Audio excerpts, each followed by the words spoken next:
It's showtime. Hey, welcome to Did You Watch Survivor Last Night? This is the only Survivor podcast. My name is Jake Scheidel, and each week I ask my best friend Thomas Powell if he did indeed watch a certain reality show. Hey, Thomas, how you doing today? Survivor Jake, Sunday. I'm doing great. Survivor Sunday, I'm broadcasting to you live from the Windy City 2, Grand Rapids, Michigan. They made a second one? It's very windy over here, so we're the sequel. That's cool. What is Grand Rapids' sister cities? That's a great question. I don't know. Trivia, man. Tom's Trivia. Special Tom's Trivia today. One of jewels is the answer. Your question is what? What's the sister city of Grand Rapids, Michigan? And you're just Googling it, so that seems like it's not fair. Omi Hachiman, Japan, Bielsko Biala, Poland, GA District, Ghana, or GA District, I don't know, it's just GA, but there's a lowercase a. Gangnam-gu, South Carolina, Oppan Gangnam Style. Feels racist. Perugia, Italy, and Zapopan, Mexico. Ours are Accra, Ghana, Amman, Jordan, Athens, Greece, Belgrade, Serbia, Birmingham, UK, Bogota, Colombia, Busan, Korea, Casablanca, Morocco. Heard of it? We were just talking about movies. Delhi, Durban in South Africa, Galway in Ireland, Gothenburg in Sweden, Gothenburg? I don't know how to read. Hamburg, Kiev. Oh, they're in the news. Wow. They're in the news. Chicago's in the news. Wow. It's just a news city up here. Yeah, the sister cities in the news. Lahore in Pakistan, Lucerne in Switzerland, Mexico City, Milan, Moscow, Osaka. This is too many. Paris. Thomas, don't forget about Petah Tikva. Wait, you have Moscow Israel. and Kiev? Yes.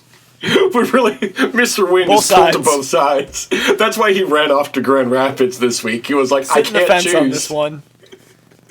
We've also got Shanghai, Prague, Shenyang, Sydney, Toronto, Vilnius in Lithuania, and, it's true, Warsaw, Poland. I like how Chicago's like, our sister city is like the capitals of all these countries that are the biggest cities. That's basically what Chicago is to the United States. Yeah, absolutely. Second to none is our official slogan, and same with every other city I just listed. So, do we have more? We have more sister cities, more sisters, more... Hey, what about sister wives cities? Yeah, Grand Rapids' motto is second to none except for Chicago when it comes to win. People don't say it a lot, that's why you haven't heard it, because it is kind of long. It doesn't fit on a t-shirt. It doesn't fit on a t-shirt. We don't have the cool flag either. We've got the Pac-Man flag. Pac-Man flag. Oh, I've always heard it as the Grand Rapids flag described as a saber-tooth... Oh, saber-tooth Pac-Man, is that what it is? Yeah, pretty much. Ours is 4 stars, and each star represents something, and each point on each star represents something else. Yeah, it was. And the two blue lines? It was designed by CM Punk as a Yes, design CM Punk for his ring designed gear, it. and then they made the flag based off of that. Do you know what the 2 blue lines represent? One of them is the Chicago River. The other is the Chicago Police Department. Oh, I thought maybe it was like the Blue Line train. Oh, that'd be funny, but actually no, because there's more trains, and they would feel underrepresented if we only were talking about the blue line. Chicago, best city in the world. That's why we have so many sister wives.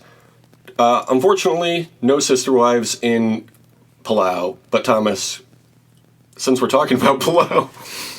Yeah, I'm really bummed that we didn't get to see more sister wives on Survivor. Survivor sister wives. Let's do it. Why not? One tribe of sisters, one tribe of wives. One tribe of unmarried women and one of married women. Married to each other, possibly. It's 2022. Women can marry each other now. So I would love to hear Jeff do his important conversation voice about that. Like, isn't it interesting that like sister wives can all be women now? It really is interesting. Jeff Probst, Emmy-winning Jeff Probst, deserved every single one. I'm still mad at RuPaul for taking them away from him. But, RuPaul's good at his job too, so good for everybody involved, I guess. Anyway, my point is, Jeff Probst is on a TV show called Survivor. So, Thomas, I have to ask you, did you watch Survivor Palau last night? Jake, I did. That's good. 2 here. What did you think of this episode title? The Ultimate Shock. I mean, I thought it was... there was some surprising stuff happening on this one, so... Yeah, like that cameo from Static Shock. Like, what was he doing on the show? I guess it was popular at the time, but it was weird. Tune into my show to find out. Yeah. The original Avengers, Jeff Probst and Static Shock. This first aired on May 15th, 2005. How old would you have been May 15th, 2005? Tax day. Jake, I would have been 13 years old. I would have been 14 years old. Very old, very doing my taxes. Last week's episode received 19.3 million viewers. How many viewers do you think this episode received? 21 million. Try very slightly less hard. 20 million. Try harder.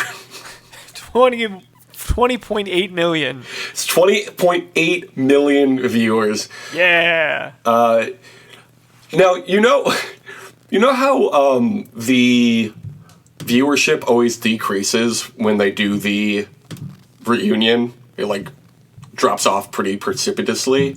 Mm-hmm. And there are people like me that don't care. How well do you think I pronounced that word? Pretty well, right? Precipitously.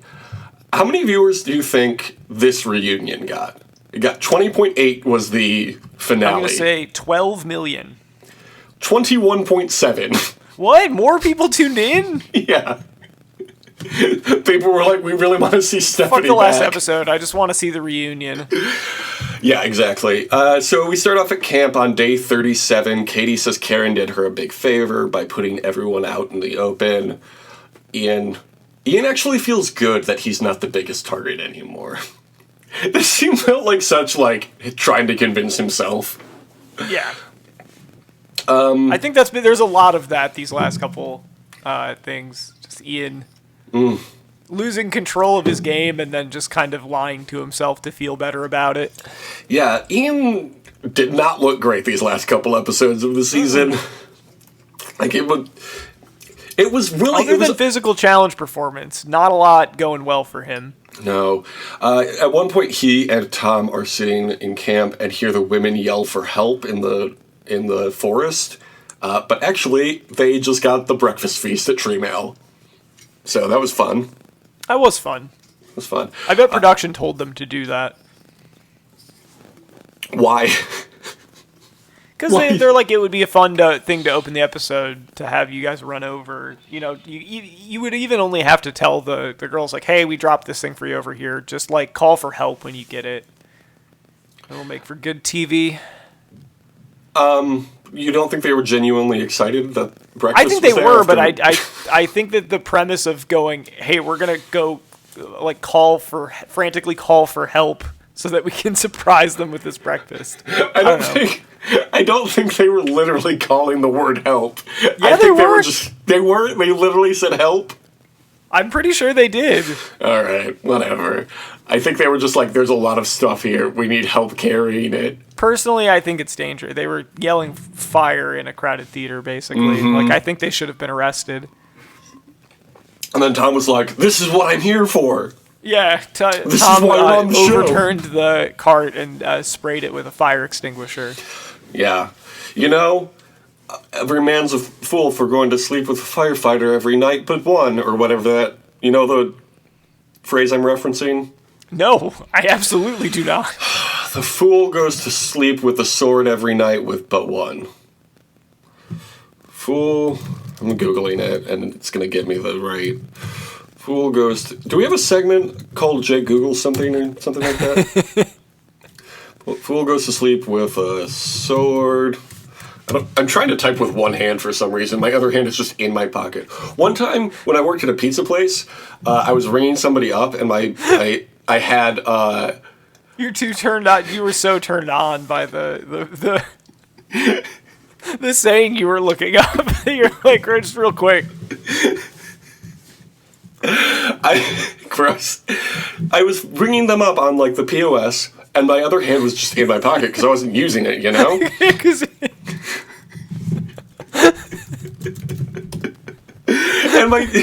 Hold on a sec, guys.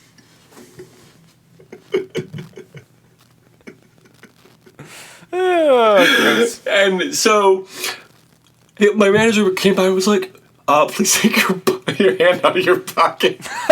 Yeah, they thought you were jerking off. They were like, you look lazy or something like that. I was like, joke's on you, I am lazy. Yeah.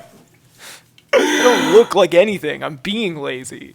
Okay, so this was actually something that Justin McElroy said on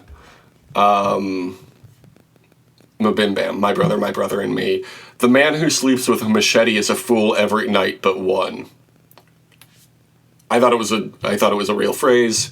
Yeah. Nope. Turns out not at all. Turns out it's just a dumb bit. Someone did say it, but people do not say it. Somebody did say Just it. you and Justin McElroy. Two guys. You and Hoops. That's me. And then somebody wrote, this was on Reddit.com. I didn't know you went there. It was the first result on Google.com. The original poster responded to a comment saying, thanks, but this comment has been deleted by the user. So,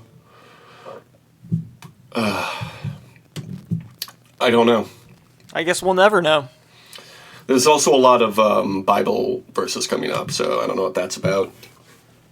What did you think of when Tom called them the Four Koror? I think it was Tom who said that. I liked that. I liked it too. Rhyming's cool. I think the Koror 4 better, though. The Koror 4. Did I ever tell you what my Dungeons and Dragons group is called? The Oceanic 6. Yes. it's a lost D&D campaign. They're called the Stab 4. Okay. It's pretty good. I like that. Like the Fab 4 or Like- Fab 5. Exactly, but stabbing, because, you know. But like stabbing, because that's what they do. And then when the party went down to 3 players after somebody left, we renamed them the Threedles, because there's only 3 people. It's not as good. Stab 4 is much better, but the Threedles, you can call them that too. You can say, "Hey Jake, how's it going with the Threedles?" And I'll say, "Oh, we're actually just finishing up our first campaign, so it's really exciting." Okay, so what happened on this episode of Survivor and not your D&D campaign that our listeners don't care about? Tom calls the Final Four feast an attaboy, as they'd say in the firehouse. That's my next note. Thanks for caring. We love getting an attaboy at the firehouse subs. I love getting an attaboy for cleverness in my D&D campaign too, but no, apparently all you want to do is talk about Nope. Survivor. Okay. If anybody You're not but going to Tom... get that when your podcast host is a genuine hater. Yeah. I don't know why you hate Genuine. Pony is a good song. It's a classic Oh song. no, sorry. I don't popular want on to. I don't want to TikTok. cause any confusion there. I love the song Pony. Yeah. So everybody agrees that if anybody but Tom wins immunity, Tom is gone. This seems like a great plan, and, you know, they've had several opportunities to do this throughout the post-merge. Why at the last minute they think they need to do it? You know, it's too late. Yeah, I feel like it's too late at this point. I think it's shown at this point that you can't just, like, hope that Tom isn't going to win the challenge. Yeah, when literally the only other person who can beat him has been doing poorly this whole last couple episodes. They get to this first immunity challenge of the episode, and there's a cool yellow car and $1 million check in the glove compartment. Cool car, huh? Yeah, what was it? Wasn't it like a VW Bug or something? No, it's not. It was a convertible of some sort. Okay. I'll Google this too. I was going to say, are you going to look it up? I'm gonna look it up. Survivor, Palau. I know people already know this. People are like, "Oh, I love Survivor so much." The 1968 Pontiac Firebird is the first thing that comes up. I don't think it was that old of a car. The 1970 Volkswagen Beetle. You were right. That's pretty cool. SurvivorCars.com. This is a website I've just found. I don't think this is related to the the television show Survivor. This is just a website about It's all the cars cars that that are exist. owned by the band Survivor that did Eye of the Tiger. It's kind of like the Jay Leno's garage of Survivor. Yeah. Well, Having cafe au lait with other hair metal bands. That's the show they do. Doesn't yeah. really roll off the tongue the same way. I don't know why this is so hard to find. I know that I could have just written it down when they told us, but I didn't because I didn't think we would get stuck on it. It's a cool yellow car. That's what I wrote in my notes. Why isn't that good enough? Cool yellow car with $1 million check in the glove compartment. Yeah, I think the $1 million check in the glove compartment is definitely the more, the better sweetener of the two. But, free car. Free car. Hey, all you had to do was store for 39 days. Easy enough. And one of those days, you get a whole breakfast feast. Breakfast. Breakfast. Breakfast. Okay. So the immunity challenge, they have to do obstacles and climb a tower and then do a different obstacle on every level and do a combination lock and raise a flag and the winner wins immunity. Yeah, this felt like a new one. Yeah. This felt like a new challenge. I don't know. Not memorable. Not really memorable. It comes down to Tom and Ian, and Tom wins. Hey, it's not Survivor Palau if it doesn't come down to Tom and Ian. This has really been like the whole post merge. This is just what it's been. Yeah. Because the men, they're so strong. The strongest and best at physical and intelligence And challenges. being tall. And being tall. Being tall, do you think it's helpful? I'm very good at being tall. That's what you should write on your Tinder bio, Thomas. Yeah, That's it. That's it. Skilled at tall. And then in parentheses, if it matters. Yeah, yeah. I got an A+ in tall. If that really matters to you, since apparently it matters. I got an A+ in Also, I tall love going is on so adventures. funny. That's very I love good. going on adventures, but I keep hitting my head because I'm so tall. Yeah. Call me Chris Farley behind the scenes at SNL. Because I'm hitting my head so much. You know that story? Do you think Chris Farley had CTE from doing all of the pratfalls? Yeah, I think so. I think he was probably the first CTE. I'm just asking patient. questions. That's what we do here on this podcast. At camp, Ian says to Jen, nothing. Ian says it's Jen who's going next. Tom reminds Jen that they all wanted to make it to the end together, and then they could all battle it out, and that he can't turn on her. I mean, Tom, very straightforward. That was the plan the whole time, wasn't it? Yeah. To all just get to the end together? I think that's the usual Tom demeanor. He's had a few times where he's been pushed a little bit and he turns into mean Tom, but for the most part, he's pretty chill. Nobody likes mean Tom. He then says he's sticking with Ian. Ian reveals he wasn't necessarily certain. And Jen tells Tom it was supposed to be him if he hadn't won. This is a lot of drama between my dad and my brother. And I'll tell you one thing. I'm glad I'm not on that island. Yeah, definitely. What if Blood versus Water with 3 tribes? What if, Jeffrey, call me. I got ideas.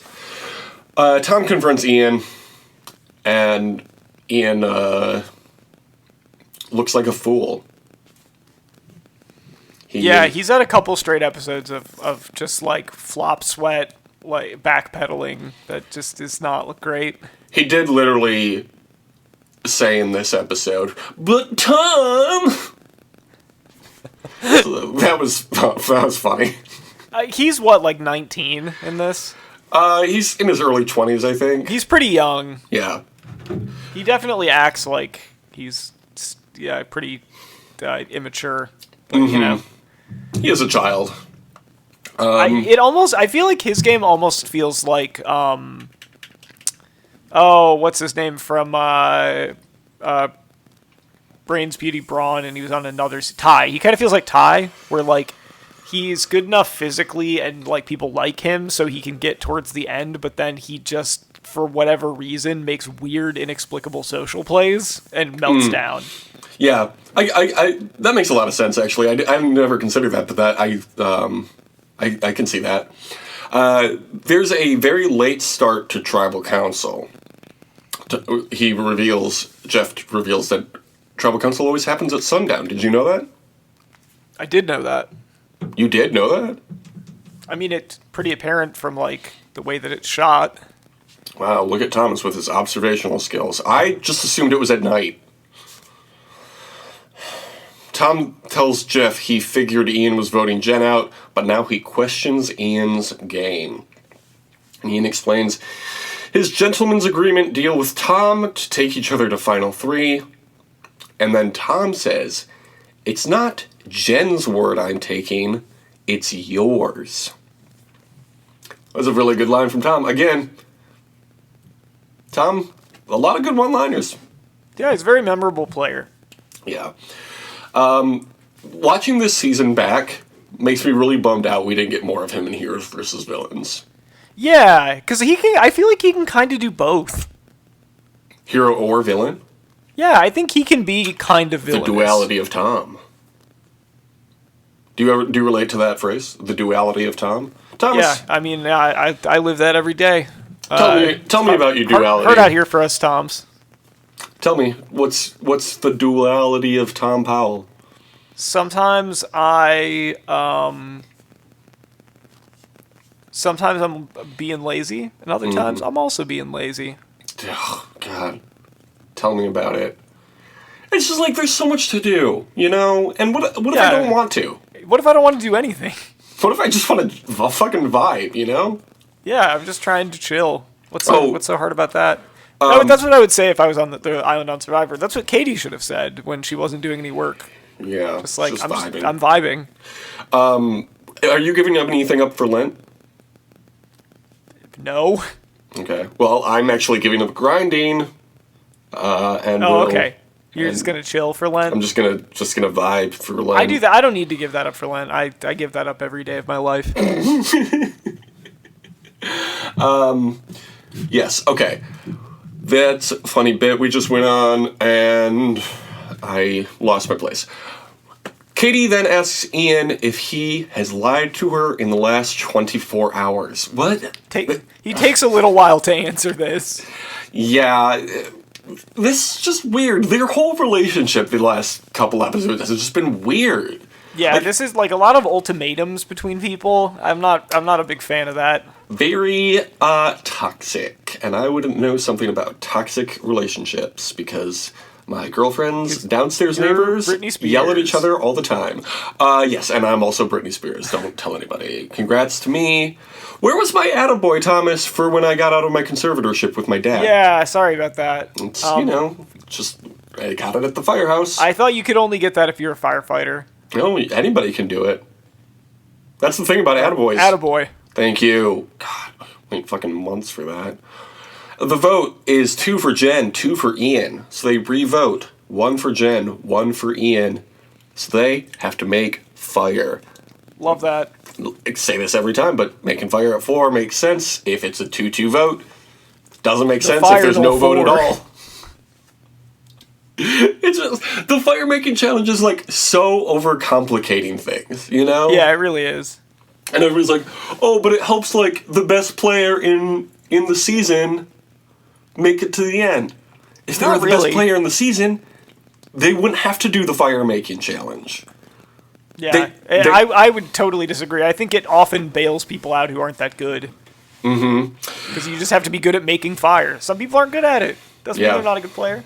Yeah. But the best player often is, what's his name? Ben. Wow. Yeah. A lot of the time with the fire making, it's also like they do everything the way you're supposed to, but then like the wind is weird and they lose because of that. Yeah, the Mr. Wind puts his finger on the scale.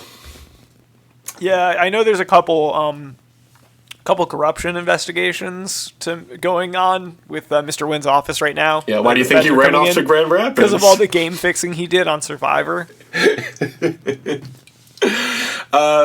Back at camp, Tom says he has a personal grudge against Ian now. Ian denies that he was going to vote for him. And then, says it was just game talk. It was just game talk. Ian says, "You're crucifying me for a decision I didn't even make." And Tom's comeback, he says, "You didn't have the chance."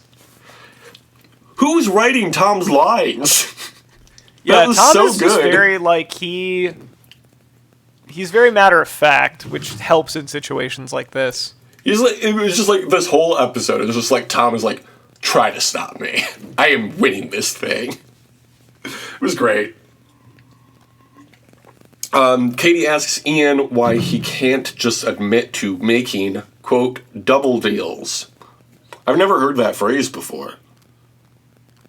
I feel like now is probably the time to just admit to it because, like, you got where you wanted. Like, all three of you are where you're supposed to be. Just be like, yeah, I thought about some other options, but, you know, of course. we're here now. Everybody does. Like, I really don't understand why they were coming after Yeah, Ian for doing the same it would be thing that all of them crazy did. if you were just to admit to it. You'd just be like, Yeah. part of the game, sorry. Instead, he cries in a talking head. He's like, "This is the most beautiful music documentary I've ever seen."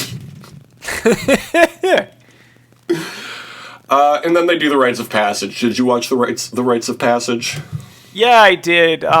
It's kind of fun seeing them go through, you know, just everybody that was on the island, because I completely forgot about most of the people to start. Yeah, I couldn't help but notice that they didn't do one for either of the people that were eliminated at the very, very beginning. I wonder why. Well, I mean, they didn't really play the game. That's probably why. Yeah, You can't really be like, this was a memorable experience for me. It's like, yeah, it was memorable because they took me all the way out to Palau and then they made me go home. I did at one point while watching this episode during the intro go, "Oh, did you know there was somebody named Jonathan on this season?" I don't remember anybody named Jonathan, and then I looked it up later and was like, "Oh, he was one of those two people." Yep, he was one of the two. I also had forgotten that they do the full, like, 15-minute recap at the beginning of it where they tell you everything that happened, where I was like, I was ready for, like, a previous, you know, episode recap, and at a certain point I was like, I gotta bail. I can't be here for all this. Yes, I really didn't care for that. I skipped all of that. I skipped all of the rites of passage. Sorry, I'm looking up Wanda right now. You know, she was the person the other person who was not picked. Yes. She sang a song on the boat away from them, but they took it off apparently because they didn't have I assume the rights to the song. So I'm looking for maybe they didn't feel like getting permission to show it or whatever. Maybe, but I don't know. I can't find it right now. I meant to send it to you before we finish the season, but I am not able to find it right now, so whatever. Okay, now it's time for the final immunity challenge. What did you think of this challenge? They had to stand on a disc on a buoy. I mean, I thought it was pretty great because it was, you know, like, obviously a pretty physically taxing thing, and man, they just did it forever. Mm-hmm. Katie is the Crazy, first... almost 12 hours. Yeah, Katie's the first to step down after 5. Then it gets dark, and Tom tries to make a deal with Ian. Says And 5 hours is a long time to be, like, that's pretty impressive to go 5 hours, and she finished third, like, by a mile. Mm-hmm. Tom tells Ian that if he steps down, he will take him, but if he doesn't step down, and they just keep going, he's going to take Katie. Why wouldn't you just step down then? Like, I guess maybe you would think that you don't necessarily trust him to follow through on it at this point. Okay.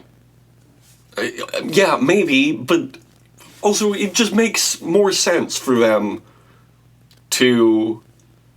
Like, it's Tom and Ian, it's Tom and Ian, it's Tom and Ian.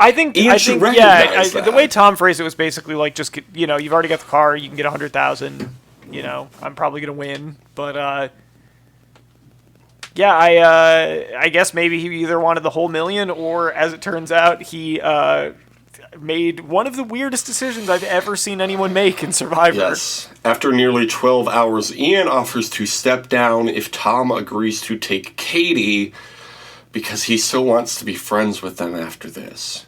I gotta tell you, if this was this much of a concern to me, I would have made that offer a lot sooner. Yeah, sure. That makes sense. Why would you want to stay up there for 12 hours if you just want to be friends with somebody? Yeah, I mean, you either got to do that if you're trying to win, which I think he would have if he had just stayed put. But yeah, I don't know. That's where his mind was. Do you think Ian would have voted out Tom, or do you think he would have made the woo decision and been like, no, I'm going to keep my bestie, my most loyal ally? It's hard to say. I think it would be smart for him to. Yeah, I think that he would probably. It comes down to who can manipulate him more, and I think Katie maybe has the ability to get him to do it. So I would say I think he would, but I don't think it would be his idea.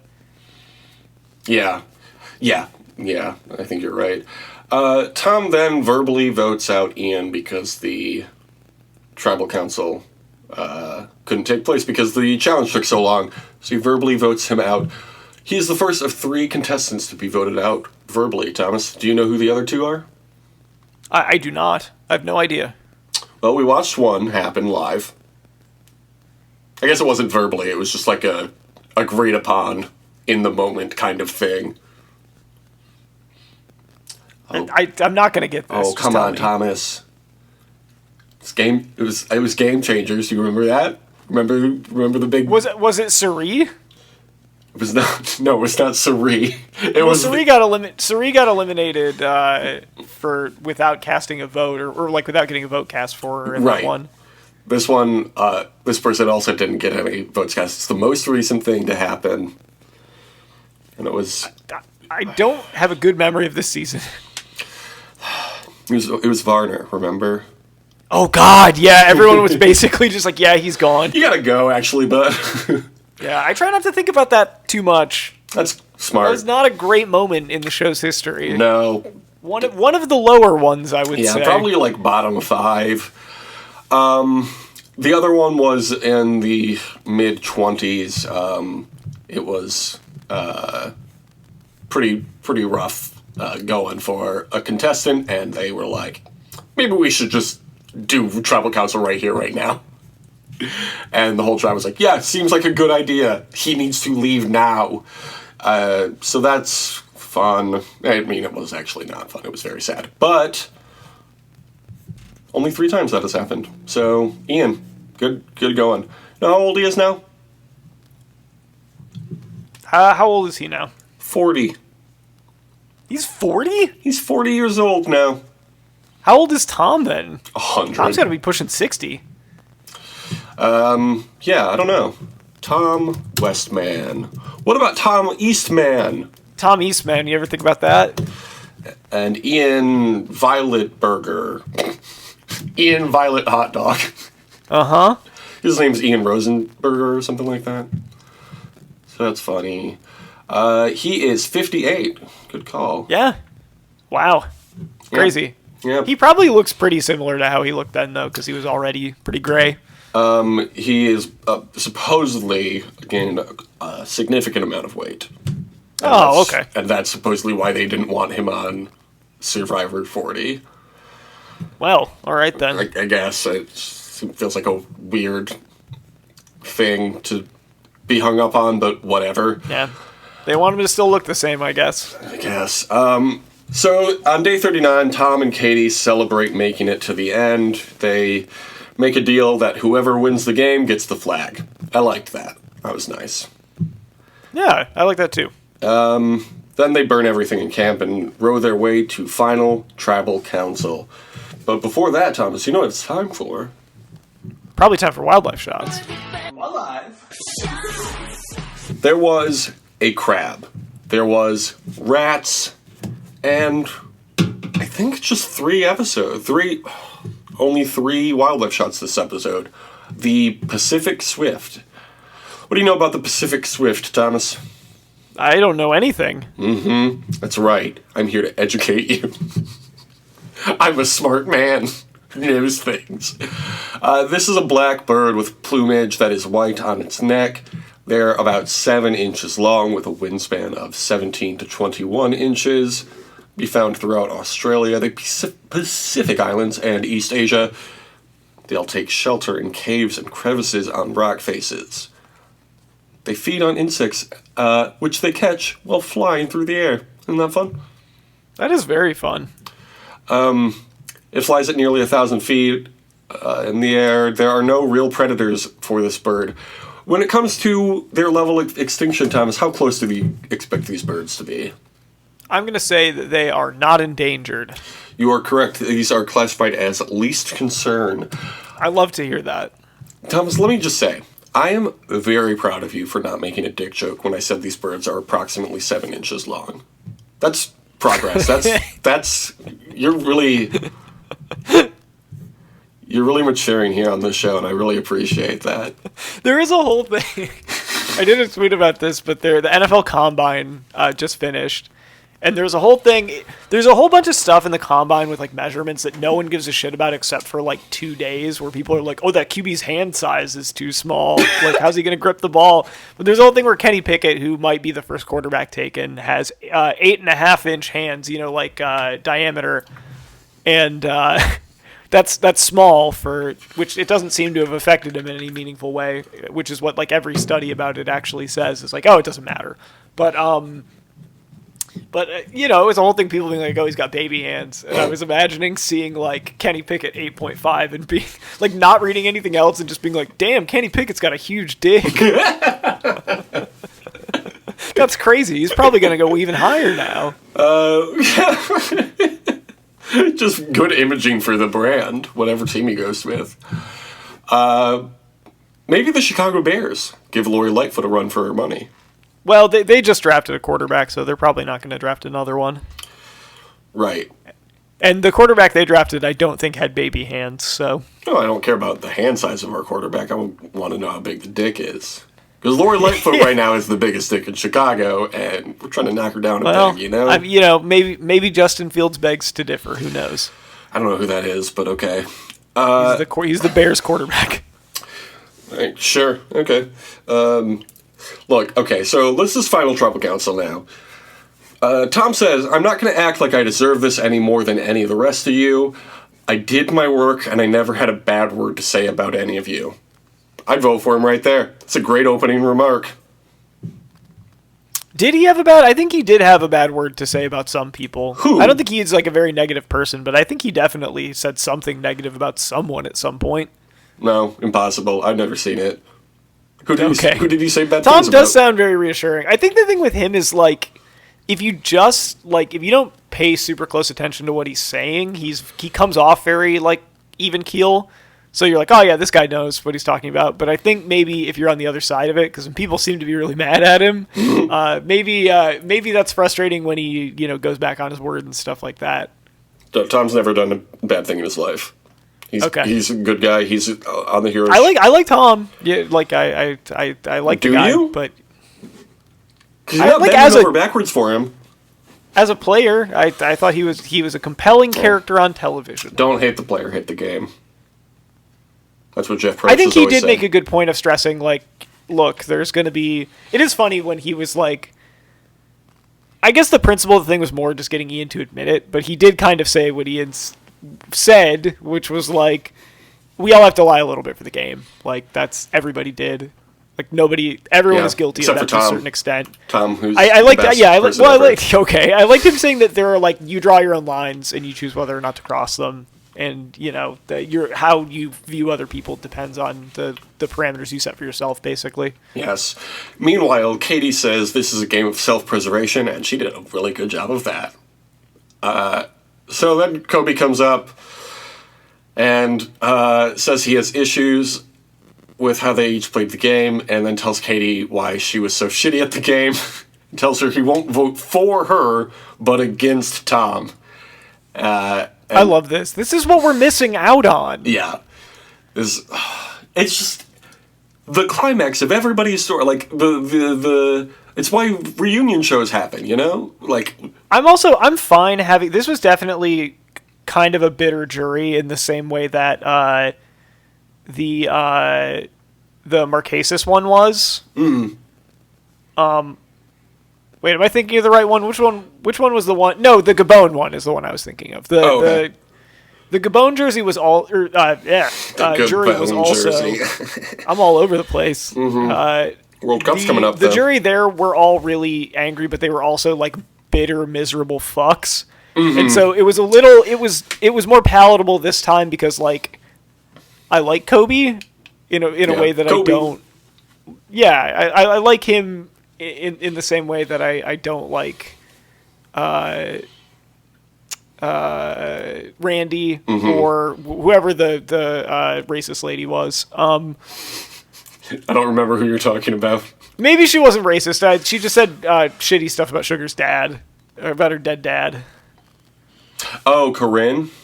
Yeah, Corinne. Yeah. So, like, you know, since it wasn't two, like, absolutely horrible people that were angry, I thought it went down a little better. Yeah. And I think, you know, Kobe was reasonable grievance to have. I like somebody coming out there and just being bitter.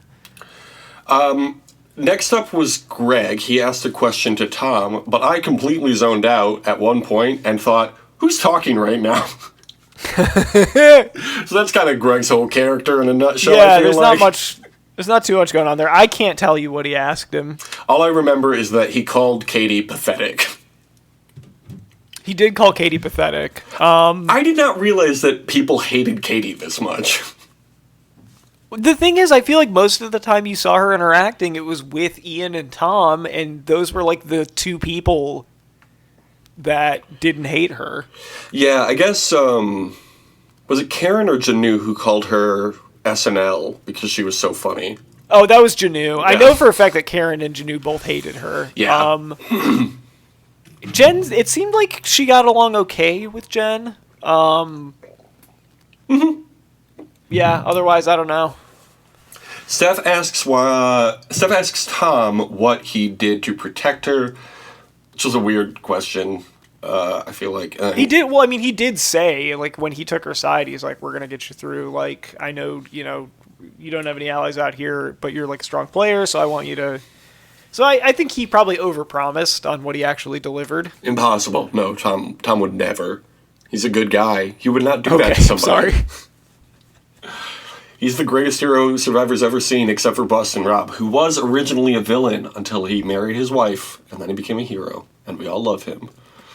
It was when he passed out in the jungle. That's when he became a hero. He just loves the game so much, Thomas. You know? It's true. He's a student of the game. Steph then asks Katie why should she not vote for Tom. Katie really went through the wash here, whatever the phrase is. Yeah, and she gave consistently horrible answers. Yeah, so she did really bad. This really was. Really poorly in this. I think this is the worst. I think she did worse than Angelina did when Angelina interrupted someone while they were talking. Again, Angelina's done nothing wrong. She got rice for the tribe. She had to climb a 1,000-foot ladder, Thomas. That should win her the game alone. She look. You don't get a degree in big moves from what was it like? What Ivy League did she go to? Was it like Princeton? Brown? Yeah, it might have been Yale. Yale? I don't know. Yeah, you don't go to Yale Business School and not learn a thing or two about big moves. Janu asks Tom something, and Tom says everything he did was to get where he is now. I think that's a good answer to whatever. That is a great answer. Yeah. I think that is a good answer for anyone to give. Yeah. It's like when Erica got skill on Wordle on the first try, and we're like, that's a bad strategy. And it's like, well, she fucking got it, so who cares? Yeah. You know? Well, no, actually, I take it back. It was a good strategy because she had someone tell her what the word was. Yeah. And then put it in one. Yeah, if you can get 100 by somebody else giving you the answers on your math test, why wouldn't you take that? Oh, Jake, you're doing such a good job in math now. Yeah, because somebody gave me the answers. Can you let me graduate now? I did have a dream last night that I would be one credit short of graduating. Which is... Man, I love those. That was your Mr. 3000 moment. That was the high school version of Mr. 3000. It's like, oh, you need one credit to... You actually never got your high school diploma. I was like, how can I be one credit short? You guys come up with the curriculum. Like, this was high school. Yeah, you shouldn't have let me do this. Yeah. You guys messed up. It's always stuff like that. It's always like, you're like, well, okay, I love in your dreams when it's like you're mandated to go back to high school, and even in the dream, you're like, I already have a degree. There's no reason for me to go. And then you still go. And then the like layout of the school is different, or there's like a door that you can't open, and it's just like, man, this sucks. I can't believe I have to go back to high school again. And it's in like a weird, different place. Oh, well, though. I mean, it's happening to me right now. It's happening to me right now, so it's gotta be real. I was like, do you think they'll let me, like, they're not gonna not let me graduate with all my friends. Well, do you think they'll let me do, like, an independent study for 1 credit or something? You literally had, like, a Billy Madison thing happen to you in that dream. You had to go back through, get your credit. Then they made me, write a Z in cursive on the chalkboard. That was difficult. That was your final exam. Yeah. They were like, we'll give you 1 credit if you can write a cursive Z on a chalkboard. From memory, we will not teach you how to do it. That's where I lost the 1 credit, was in 3rd grade. I wouldn't get that credit. If I had to draw cursive Z right now, I could not do it. Yeah. So uppercase. Lowercase, I could. That is just a little sample of our Patreon show, Did You Sleep Last Night? It's only $50,000 a month. It's a show where we talk about quality content you're going to get. Janu asks for 3 positive and negative adjectives from Katie, and Katie just says, no. Like, I'm not gonna do that. But you know what? At this point, though, this is like bailing during a job interview. You know that you've already fucked up. It's like, whatever. I'm not gonna get it anyway. I'm not putting myself out here. Yeah. Tom tells Karen that they never made a deal, but were the parents in this dysfunctional family. I love comparing things to dysfunctional families. Yeah, it's like a big family. This kind of a modern family, bullshit. Actually. This is a bullshit. Like, Tom absolutely. It's funny because it's a situation where, like, Karen has every reason not to vote for Tom, but also she's not going to vote for Katie. Oh yeah, I don't understand why she wouldn't vote for Tom. They were close, you know. She got fucked over by him, but also, like, I don't know, they kind of liked each other. Mm-hmm. They got kind of an island crush on each other. Whereas she also got fucked over by Katie, and Katie, no island crush. Katie hated each other. Yeah. Karen calls Katie phony and cruel. It says, give me 1 reason I should vote for you. That's funny. Lot of I'm sorry if you felt this way. Yes, apologies from Katie. I noticed that as well. Not the way to apologize. Come to the future. It's very popular now, apologizing. It's like the coolest thing to do. They have a whole app for it. Do you think they knew what apps were in 2005? Probably not, right? Not the way we do now. I don't think they knew what those were. They'd be like, what do you mean? Applebee's? Like, yeah, what are we getting? Some bruschetta? You know, that's how you're supposed to say it. I do. People love it when you say that to them. Yeah, I'm actually learning Italian through Duolingo, so I did know that's how you pronounce it. Oh, okay. Karen is done. Jen asks Tom, why should I vote for you when you didn't respect me? Fair question. Fair question from Jen. Jen then tells Katie she had the opportunity to play like a strong woman, but instead just laid down.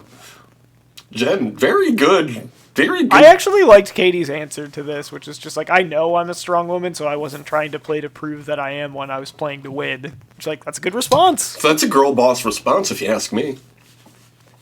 What's the biggest reason why we shouldn't give you $1 million is the question from Ian. I think it's fine. Katie's... I think that's a fun one, but also, yeah, Katie gave some sort of, like, really...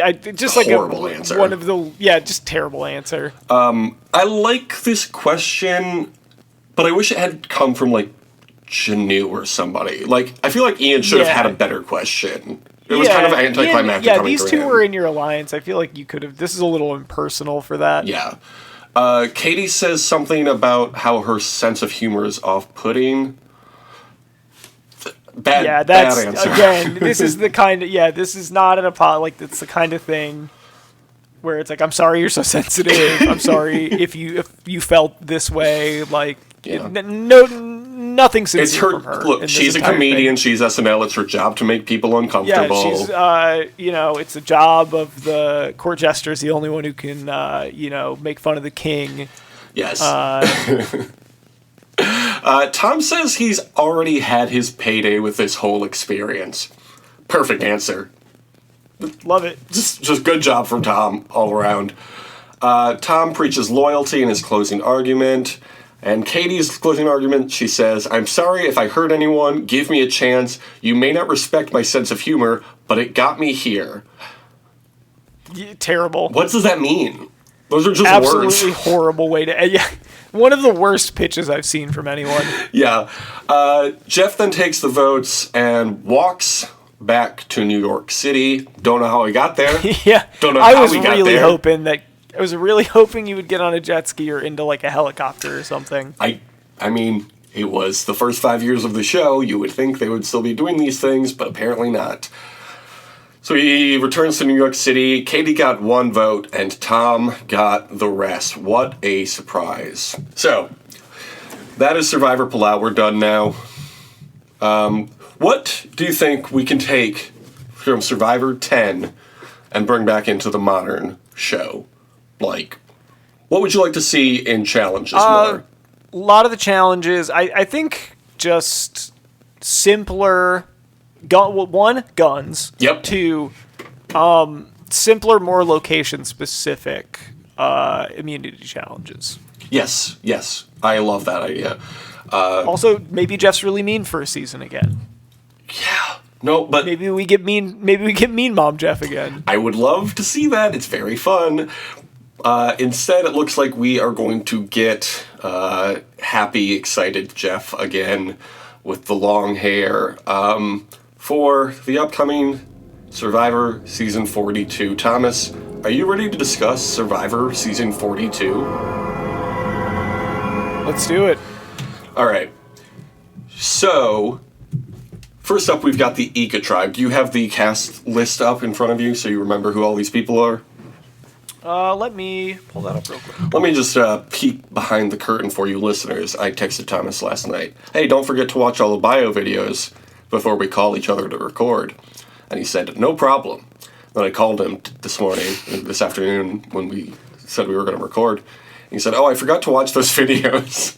Jake, I resent that. I didn't forget to watch them until immediately after I watched the Survivor finale. I was reminding myself to do it, and I only forgot after I watched the episode. Mm-hmm. So, but you did. I did remember. I just want to put that out there. I just also forgot. You got me there. I can't argue with that. So do you have the people in front of you? I sure do. Okay. First up on the Ika tribe is Rox Roy. He is 44 from Las Vegas, Nevada. He is a stay-at-home dad. He plans to be a patient provider, plans to give the $1 million check immediately to his wife. I'll tell you this. Love that. I like Rox Roy. I like Rox Roy a lot. I also like Rox Roy. Up next in the Ika tribe, we've got Romeo. He is 37, Norwalk, California. He's a pageant coach, born in Central America, grew up without regular access to water and gang violence in LA. He is here representing the Latino community, the immigrant community, and the LGBT community.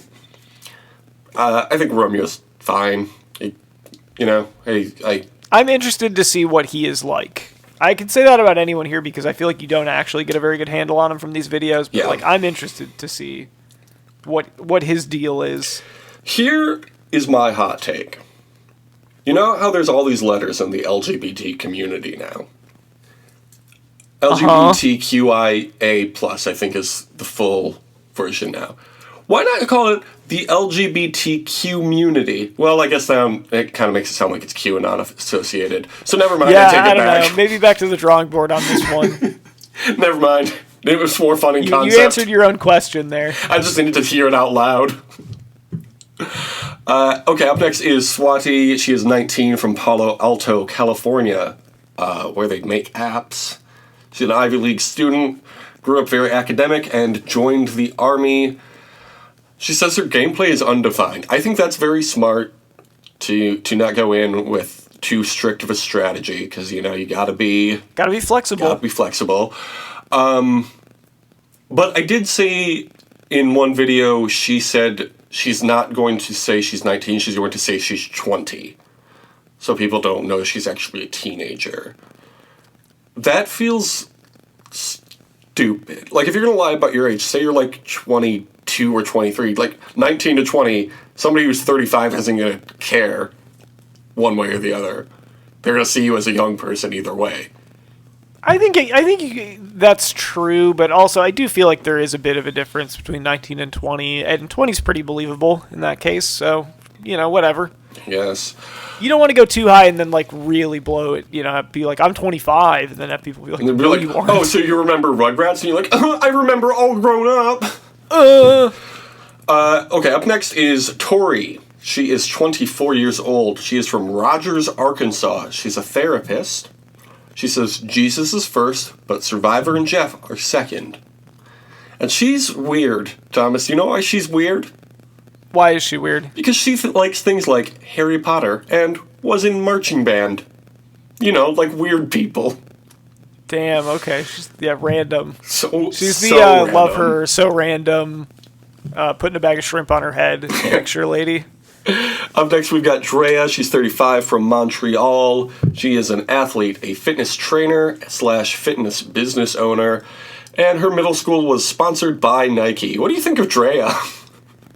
I think she seems fine, but I could not really... I didn't think about her that much because I was too busy thinking about the concept of a middle school being sponsored by, a shoe brand. Yeah.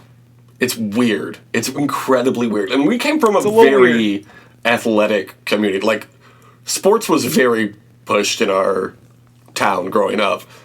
But we never had a school sponsored by a shoe. Yeah. And the implication is not like our teams were or like our athletic department. It was the school. The whole school. Yeah. Nike, weird. That's all I have to say about that. Yeah, it was weird. It was the weirdest detail of all these get to know you videos. Yes, absolutely. Up next is Zach Wartenberger. He's 22. He's from St. Louis, Missouri. Says numbers come naturally to him, but he's going to have a harder time with the physical portion of the game. He's like the nerdy guy. There's always a nerdy guy, Yep, he's the nerdy guy. He's he's the Rick Devens of this season. Interesting. I wouldn't think of Rick Devens as the nerdy guy of that season, but I guess I don't remember who else was on that season. He's like a weatherman dork, right? Or does he do sports or something? I think he does just news. He just does the news? He just does the news, Somebody's got to do it. But his whole thing was just like, I'm a super fan. Yeah, a lot of super fans this season.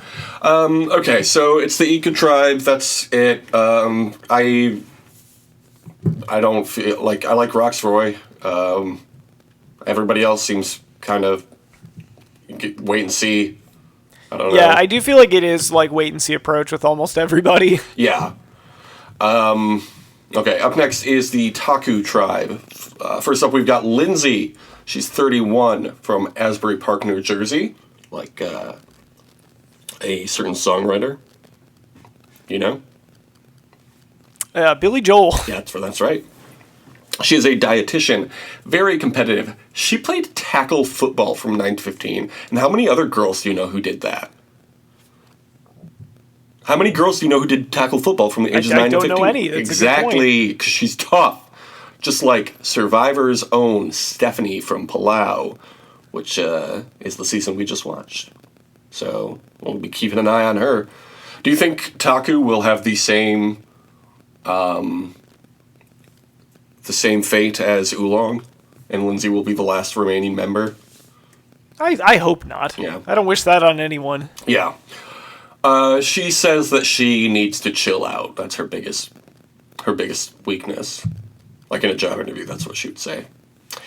Up next, we've got Jackson, who is 48 years old from Houston, Texas. He's a hospital transporter.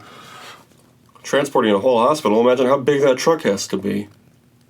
No, he's a hospital transporter. Like Jason Statham? sometimes places will hire like the transporter as a job description for like security. Mm-hmm. So he does that at hospital, at like a hospital. Sure. He is the or at hospital, as Jason Statham would say. Yeah, he's British.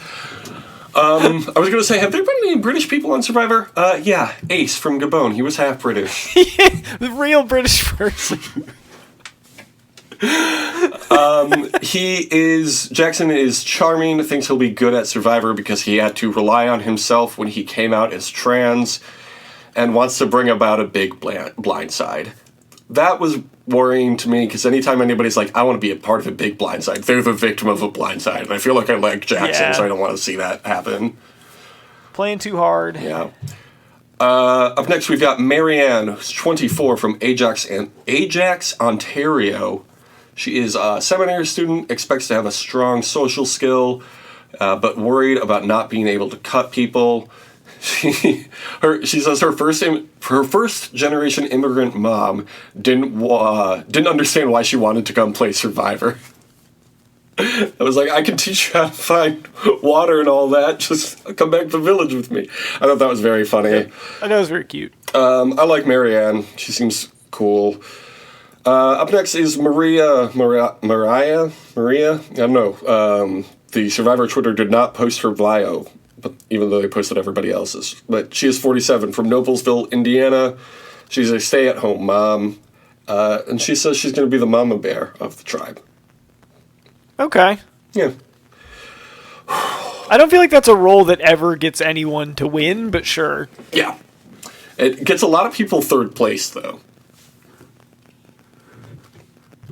I feel like most people that I've seen that have tried to do that get eliminated pre-merge. What about, what's her name from that one season we were just talking about? Uh-huh. What about last season, 41?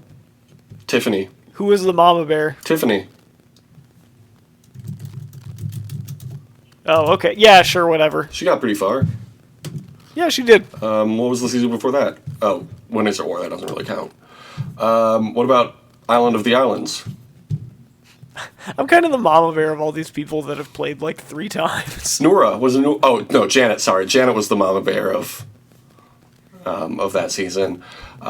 She made it pretty far. Edge. Let's see, who is the mama bear here? Julie. Remember Julie? Not really. She got third place. Edge of Extinction, her favorite season. David versus Goliath. Angelina. Got third place. Yeah, she took advanced mama bear classes. She liked it so much, she took advanced mama bear class. Ghost Island, Laurel. I think you're kind of pushing it with some of these. Impossible, I would never. Yeah, it's like, Tom, you wouldn't do that. Up next, we've got Jonathan. He is 29. He is from Gulf Shores, Alabama. He's a beach rental business owner. He goes spearfishing daily, wants to win more immunity challenges than anyone else. It's going to be difficult because, remember, Tom, he won a lot of them. And he wants to be the leader servant of his tribe. Hey, okay. He was a swimmer at the University of Alabama, and Thomas, did you get this? He set a world record in pull-ups. Very impressive. Very impressive. Jonathan seems... He seems annoying. We can say it. I'm going to put Jonathan in the wait-and-see category. Yeah, okay, sure. Look, I don't want another Adam Klein situation where we just talk shit No, before we season, certainly and then don't. he turns out to be. I mean, it actually would work really out. The thing is, the thing with part of that deal though is you win. So You do win. I think you would love for that. If to we happen. talk shit about you on this podcast and you listen to it, you win the game. We never talk shit about Wendell though from Ghost Island. No, we said good things, but he heard the good things. Basically, if you hear us say anything about you and you play, you win. I think that's. Yes, I think that is correct. Up next, we got Omar, who is from Whitby, Ontario, Canada, the third Canadian this season. He's 31 years old. He is an exotic animal veterinarian, planning on playing dumb and being moldable. I got nothing bad to say about Omar. I bet he's going to know about some wildlife shots. You know he is. Because he's a veterinarian, he's giving wildlife shots. I hope there's like a whole Jeff Irwin style scene of him just going around and like showing people the different animals that he finds in the jungle. Wouldn't that be fun? Pretty cool. Do a little wildlife shot there on the show.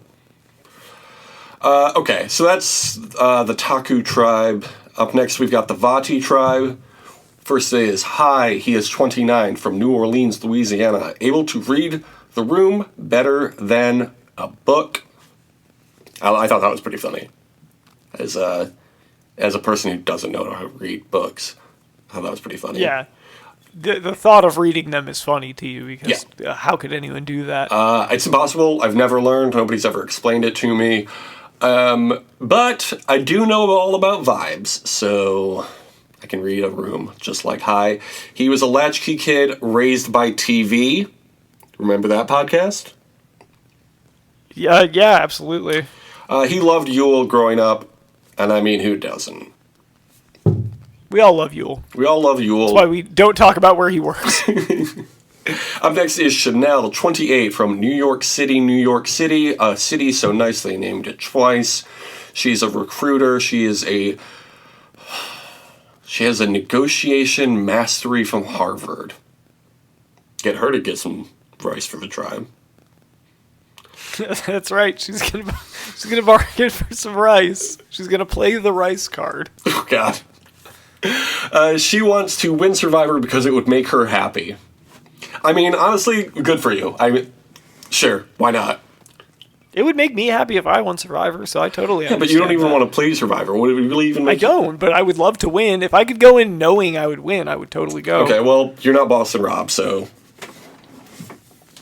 Yeah, I want you to rig this for me. Up next is Jenny from 43. From the age 43, she's from the city... From the 43rd season of Jenny's Life. She's from Brooklyn, New York City, so I'm sure she and Chanel will have a lot to talk about. Here. She's a designer. She came to be comfortably uncomfortable and wants to wow Jeff. Jeff does say wow sometimes. He does say wow sometimes, so that's fair. I'll go out on a limb. I don't feel like I'm going to like Jenny too much. No, I think I'm with you on that one. But again, I'm putting it at a wait and see. Yeah. Up next is Lydia, 22. She is from Santa Monica, California. She is an actor / writer / server / bartender. She watched Survivor with her family growing up. She hopes to be received as the lovable, fun younger sister, but her brain never shuts off. You love this woman, right? You think she's the best person who's ever played Survivor? I'm putting this one as a wait and see, Jake. Seems like such your type of player. We're gonna wait. We're gonna see. Up next is my guy Daniel Strunk. Probably the best name that's ever been on Survivor. Yep. He's 30 years old, just like us. New Haven, Connecticut. He's a law clerk for a lawyer in Michigan. Thomas. I believe is a federal judge in Michigan. Whatever. You have to be a lawyer before you're a judge, so technically I'm not wrong. He grew up watching Survivor, and he says, don't bet on him. I love that. I do too. It's very funny. So, do you remember when I said that Zach was Rick Devens? I actually meant that Daniel was Rick Devens. Zach is Fishbach. Mm-hmm. Yeah, absolutely. Up next is Mike. He is 58 years old from Hoboken, New Jersey. He's a retired firefighter. I don't know why that's such a hard phrase to say for me. He says firefighting prepared him for Survivor because everybody wants to run into a burning building or something like that. What did that... I think he says something like people think that they would, but you don't know until you're actually in that situation. Well, Thomas, I have to ask you then. Would you run into a burning building? Yeah, sure. I mean, I don't actually have to do it right now, so yeah, I would. Okay, yeah, me too. He says he's got an angry look, but that's not anything what he's really like, so he wants to dispel that immediately, and says, no book is ever exactly like the cover. So, there you go. We were talking about this before we started recording, as far as I know, firefighters are undefeated on Survivor, so maybe this guy makes it 3 for 3. Keith Nail and his son were both firefighters, too. Oh, you're right. But Shit. Keith Nail did win a spot in all of our hearts, didn't he? Yeah, pretty good track record, all things considered, I would say. Yeah. So, you may recall last season, Survivor 41, you were leading throughout the season. But I came through at the very end to win with a score of 34-33, which means I get first pick.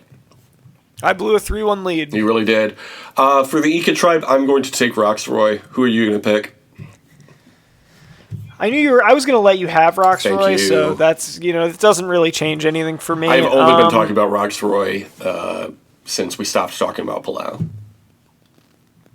I'm going to take,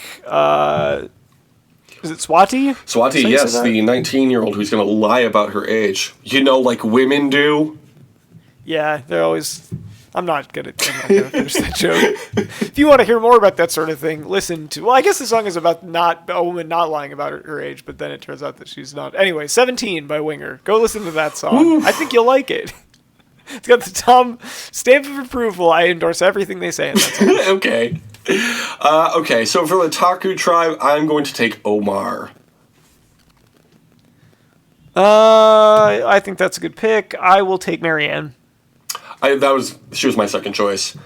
Okay, so we did each other. You let me have her. We did a favor for each other. We did a favor for each other, yeah. No, Omar was my first choice. I was going to pick Marianne if you picked Omar. I didn't want to say too much about Omar because, I already made such a big deal about wanting Roxroy. I didn't want you to, feel forced to... Oh, sure. Well, thank you. Yeah. And... Thomas, because I'm such a gracious winner, I'm going to let you pick the first person on Vati. Oh, man. I'm going to pick Hai. Damn it. Yeah. Because I was... Have fun picking Daniel, asshole. Defy his wishes. Bet on him. I am going to pick Daniel Strunk. Yeah, Daniel Strunk. Daniel Strunk. He's going to be like that guy from Chicago who got out fucking immediately in... Was that Edge of Extinction? Oh, God. Thomas, don't ask me I don't think it was because he didn't go to Extinction Island. I think it may have been Ghost Island.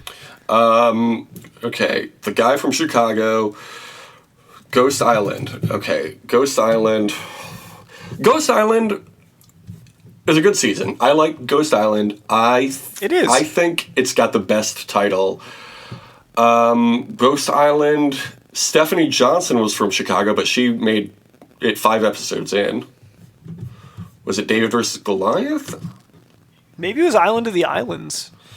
Pat was the first out in that, so it wasn't that one. Edge of Extinction. Who is Pat? No. Sorry? Who is Pat? He was medevaced on the first episode of David versus Goliath. Oh, yep, okay. Because they were going too fast in the boat. Nobody from Chicago out in the early days of Island of the Islands. Winners at War, let's see. It couldn't have been Winners at War because it was a new contestant. Okay, 41. Excuse me, Survivor 41. David Voce was out 3rd episode in Survivor 41. No, it's not him, though. It's not him. Jesus Christ. Okay. This was a while ago. Okay. Triple H, it's time to play the game. The first person out was from Excelsior, Minnesota. Nobody from Nobody from Chicago all in the early. What I'm learning is people from Chicago make it pretty far in the game, apparently. Yeah, I guess so. Nobody on Game Changers was out early. Nobody from Millennials vs. Gen X was out early. Wow, who are you thinking of, Thomas?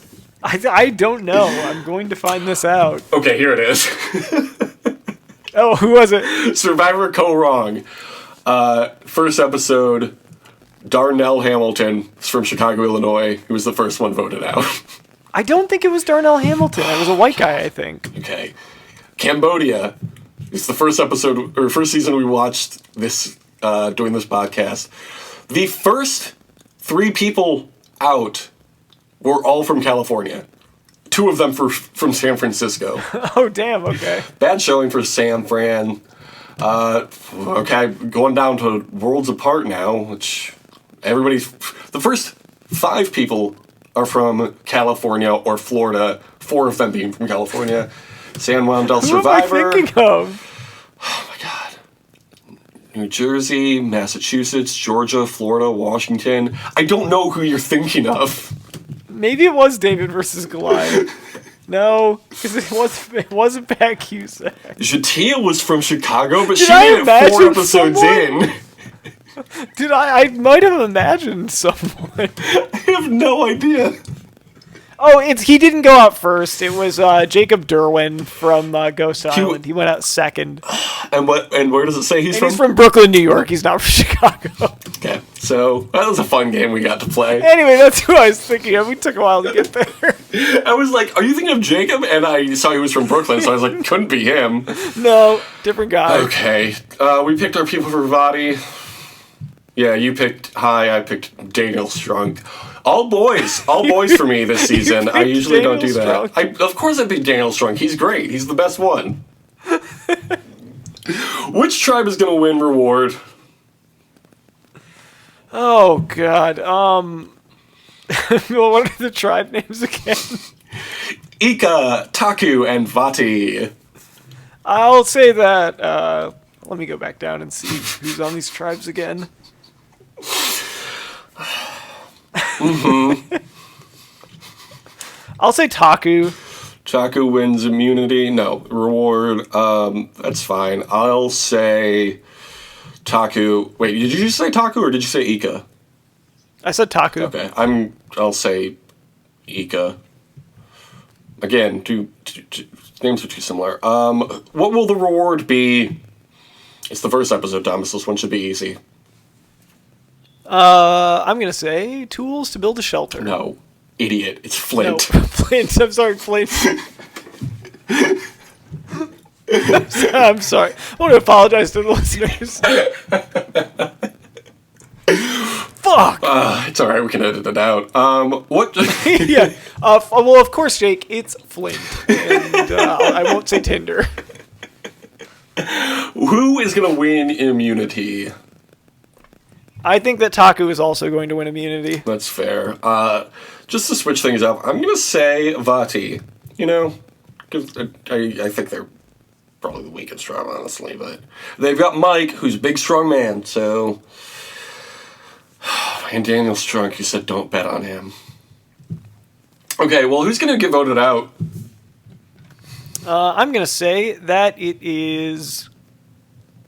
I'll say Zach. That's a good call. I'm gonna say the weird therapist, Tori. Oh, Tori? I feel like she's going in relying. I thought about it. It feels like she's gonna go. It was between her and Zach for me. It was. It feels like she's going in. She's gonna be relying too much on her charm, and it's gonna turn people the wrong way. That's the impression I'm getting from her bio. Could be. We'll see, I guess. Okay. Mine was between Tori and. You've heard a lot about him, Daniel Strunk. Daniel Strunk. It would be really funny to bet on him and then bet on him every week to get voted off. You know what? Tori, it'll be you next week. I'm voting out Daniel Strunk this week. Jake is attempting a unique strategy this season. I gotta get this win, you know? I don't think I've ever won 2 seasons in a row. Okay, what's the product placement point going to be this week, Thomas, or this month, or this season? Holy shit! This season, What brand are you going in on? I'm gonna say Coinbase. It's gonna be crypto. The winner of this reward gets a Coinstar. Or like, is Coinbase crypto? Or I'll say crypto.com or whatever. Yeah. Crypto.com? Will you give me just some sort of crypto brand? Will you give me a broad answer like that?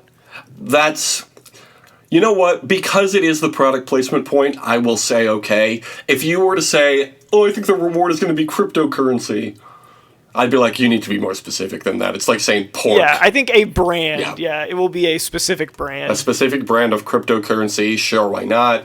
I would love to see that. Oh, maybe that's how they could incorporate fire tokens again. Survivor's very own fire cryptocurrency. NFTs. These fire tokens are backed up by the blockchain. I mentioned it earlier, but I am going to have to say Applebee's. Okay. They're going to be eating good in the island neighborhood. Yeah. Okay, so next week we are starting Survivor 42. I can't wait. I can't wait to find some people I like, because I'll be honest, Jeff, those bio videos didn't do it for me this time. Could have been better. Could have been better. Thomas, what's your Twitter? Should people want to follow you? You can follow me at Tom Not Tom. I'm talking about basketball. You know me. I do. How those Pistons, though, huh? They're still not very good, but they're doing okay better, lately. though. They only have the third worst record in the NBA. It used to be first. It was first for a while there. You can follow us on twitter.com at DYWSLN for all the tweets. Follow it by Wednesday, because we're going to be watching the show live. Are you going to be watching it live on Wednesday, Thomas, when it premieres? Absolutely not. I never do. Thomas is a hater. He hates watching things live. I'm a known hater. He's like, the only thing I watch live is the Super Bowl commercials. When the game's on, I go get more gotta wings. see him so I can talk about it with the water cooler. You can follow us on Instagram if you want. All I could talk about is like, did you see the Larry David crypto ad? I hope they do that on Survivor. Instead of a loved ones challenge this season, they're gonna do a Larry David challenge where the winner gets to invest in cryptocurrency with Larry David on a boat in the ocean. Larry comes on and it's just like, I don't know. Him and the talking head just being like, I didn't care for him. You got a sample of Did You Sleep Last Night, our one of our favorite Patreon shows. You can find that at patreon.com/justpodcast. Did you want to shout out any other show on Patreon we've got, Thomas?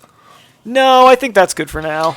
Okay. We want to thank the listeners, and I have a mission for the listeners, since seeing as we're coming up on the new season this week.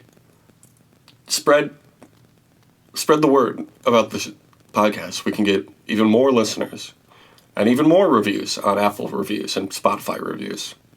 I'm not making any demands of the listeners other than for them to pay us and then they can become fans. Yeah. But you don't got to tell nobody if you don't want to. But if you want to, no, but like it would be nice like if we got like more people listening and like reviewing the show and like reaching out. Yeah. Okay. Yeah. Sure. So. Just share the show with your friends. You know, go to the page, the website, twitter.com/DYWSON. And just, retweet, quote tweet, say this is my favorite podcast, that kind of thing on Twitter, and be sure to subscribe before Survivor 42. And this is to new listeners, if you subscribe before season 42, you get a free download. DM us if you want more information on that. Yeah, it's very generous, but only limited time offer. Yeah. Thomas, what should people write on Apple Podcast reviews if they want to review the podcast and be a good listener? The boilerplate standard review we have is, this is my favorite podcast. I like it better than all the other podcasts. I give it a big thumbs up. And if you do it on Spotify, say at the end of that, I look forward to seeing this in my Spotify Wrapped. And if you do that, we're going to say thank you to you on the show. If you don't do that, we're going to thank... We'll never say thank you to you. We will never thank you. Except for when we thank the listeners. Yeah, but that's not individual to you, so thank you for leaving reviews. Thank you for leaving reviews. That rhyme's never been done until right now. So...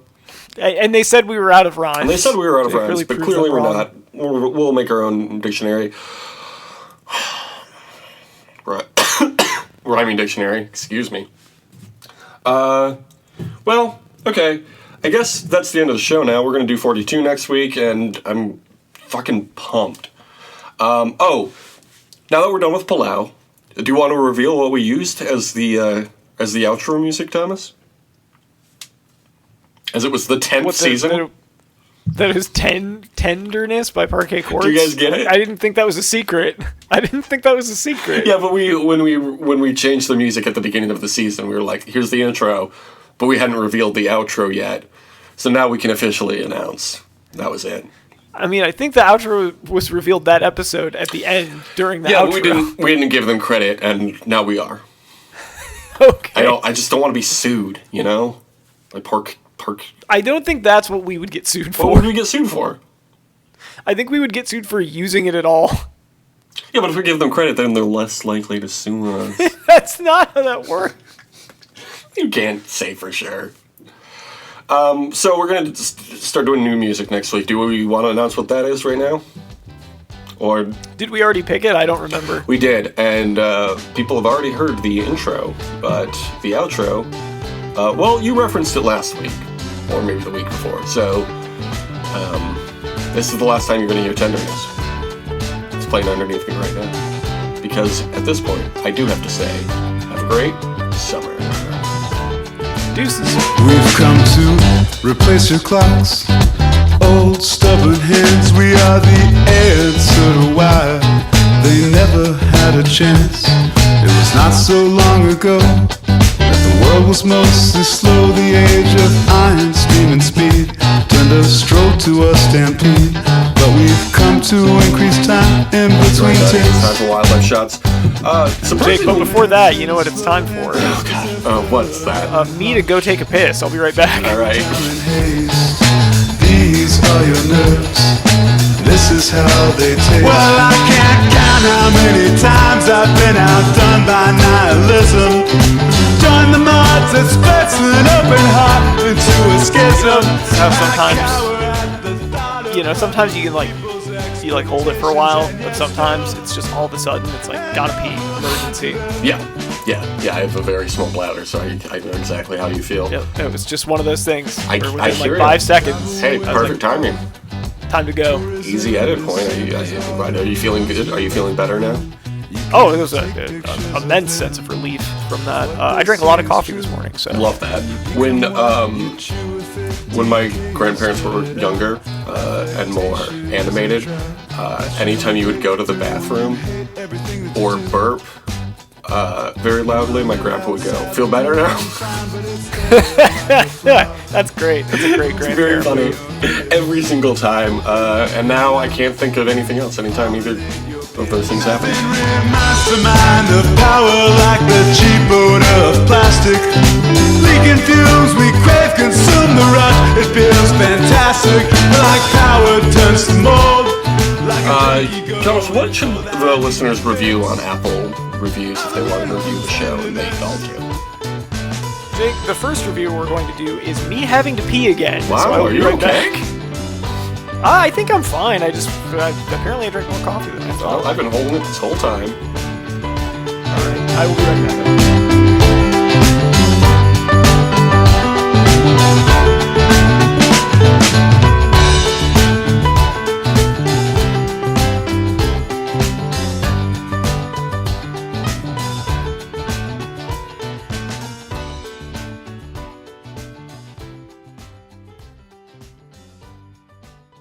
Smarten up, Probst.